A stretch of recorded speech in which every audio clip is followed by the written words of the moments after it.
Ilang sandali, bago ang pagsisimula ng linlang sa primetime bida, ay ibinahagi naman ni Kim, ang mga behind-the-scene ganap, sa naging guesting sa asap ng mga cast ng linlang at ng kanyang kapartner na si Mr. Paulo Avellino.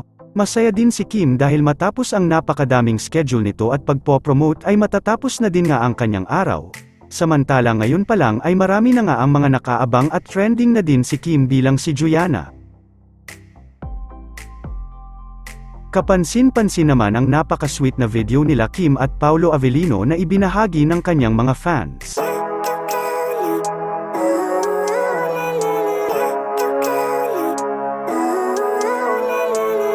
Living life, everyday, late at night, not okay.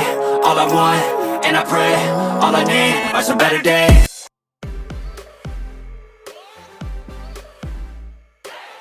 Hello, promo day almost done. Hi. It's a long day but we're all smiling. Please po panoorin niyo po Nakakaawa. You know, 8:45 PM po.